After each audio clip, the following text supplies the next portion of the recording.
Halo semuanya, kembali lagi di channel JLID bersama gua Nia. Di video kali ini kita kedatangan salah satu laptop bisnis dari Dell, yaitu Dell Latitude 3410. Laptop ini datang dengan desain yang simple dan spesifikasi yang terbilang cukup menarik buat kalian yang lagi cari laptop untuk kerja, meeting, ataupun keperluan ringan lainnya. Tapi kita juga bakal uji coba apakah laptop ini masih bisa dipakai buat editing bahkan gaming. Jadi pastiin kalian nonton sampai habis ya. Tapi sebelum kita mulai, seperti biasa, jangan lupa klik tombol subscribe-nya dan aktifkan lonceng notifikasinya supaya kalian gak ketinggalan review-review laptop menarik lainnya dari kita. Langsung aja kita ke videonya.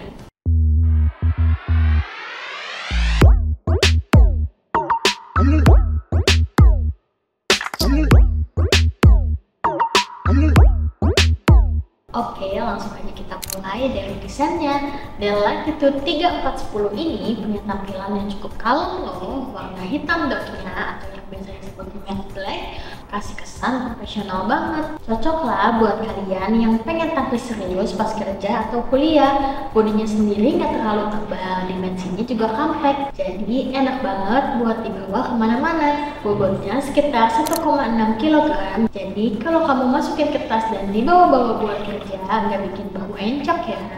Di bagian tengah ada logo Dell yang khas banget dengan permukaan bodi yang terasa agak kasar, jadi nggak gampang dimiliki sidik jari. Meskipun secara desain bisa dibilang minimalis, tapi build quality-nya cukup solid, khas Dell seri Latitude lah ya. Lanjut ke layarnya, Dell Latitude 3410 ini pakai layar 14 inci dengan resolusi Full HD 1920x1080. Layarnya udah matte, jadi nggak terlalu mantul kena cahaya. Kabar baiknya, panelnya udah IPS loh, jadi sudut pandangnya luas dan warna tetap konsisten walau dilihat dari samping. Buat kerja sehari-hari kayak ketik, browsing, sampai video call, layarnya nyaman banget dipakai. Webcamnya juga ada di bagian atas layar. Resolusinya 720 pixel, ya standar lah ya buat keperluan meeting Zoom atau Google Meet. Gak terlalu tajam, tapi cukuplah buat kelihatan wajah pas kalian lagi rapat online. Sekarang kita bahas keyboard dan touchpad-nya. Keyboardnya udah full size dan nyaman banget nih buat ngetik. Travel key-nya cukup dalam, feel-nya tuh mirip lah sama keyboard Dell seri-seri sebelumnya yang memang terkenal paling nyaman. Tapi perlu dicatat, di seri ini belum ada backlit-nya. Jadi buat kalian yang suka kerja di tempat gelap mungkin agak kurang nyaman. Tapi kalau kalian pakai di kantor atau di tempat terang harusnya sih nggak jadi masalah. Touchpad-nya juga cukup lebar dan responsif. Juga udah disupport multi-touch gesture, jadi kalian bisa pin to zoom atau swipe dengan dua jari dengan lancar.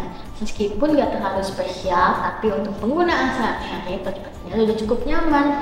Sekarang kita masuk ke bagian jeroannya nih, alias spesifikasinya. Laptop ini menggunakan prosesor Intel Core i3-10110U untuk prosesor. Ini prosesor dual core dari generasi ke-10. Clock speed dasarnya 2.1 GHz yang bisa boost sampai 4,1 GHz. Memang bukan prosesor paling kencang di kelasnya, tapi buat kerja kantoran, browsing, multitasking ringan masih sangat bisa diandalkan. Lalu RAM-nya 8GB single shoot, ini udah cukup untuk buka beberapa aplikasi barengan, misalnya sambil dengerin Spotify, ngetik di Word, dan browsing di Chrome. Jadi kalau kalian merasa kurang, slot RAM-nya bisa di-upgrade. Jadi ada opsi untuk tambah ke 16GB. Yang menarik adalah laptop ini punya dua jenis storage, yaitu 128GB SSD buat sistem dan aplikasi biar ngebut dan 512GB HDD buat simpen file besar. Jadi booting atau buka aplikasi itu berasa cepat banget. Tapi kalian juga tetap punya ruang lega buat simpen data kerjaan, film, atau foto-foto kalian. GPU-nya pakai Intel USD Graphics. Ini GPU onboard bawaan prosesor, jadi jangan berharap terlalu tinggi untuk gaming berat ya. Tapi buat keperluan multimedia seperti nonton video, streaming, bahkan editing ringan masih bisa berjalan. Nah, kita masuk ke bagian performa berdasarkan pengalaman penggunaan. Untuk kerjaan sehari-hari, laptop ini cukup andal buat ketik dokumen, spreadsheet, Excel, presentasi di PowerPoint atau browsing, semuanya berjalan lancar. Termasuk video call, semuanya smooth.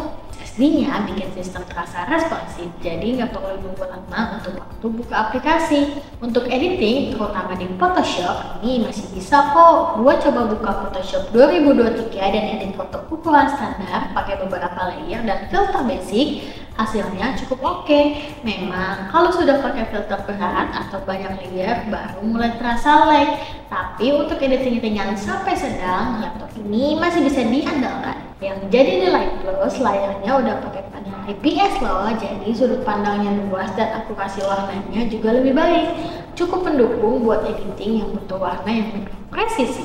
Untuk gaming, ini bukan laptop gaming ya, tapi demi konten nih, demi kalian, gue coba main game Jump Force yang notabene-nya game fighting 3D yang habisnya lumayan berat, dan hasilnya ya seperti yang bisa diprediksi, gamenya bisa jalan, tapi frame rate-nya drop parah.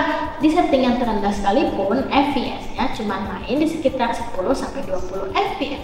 Udah gitu kadang starter juga. Jadi buat kalian yang mau laptop ini untuk main game berat, ini bukan pilihan ya. Tapi kalau buat main game ringan kayak Among Us dan The Sims 4 masih aman. Konektivitasnya juga cukup lengkap. Udah ada Wi-Fi, Bluetooth, dan beberapa port USB termasuk USB-C.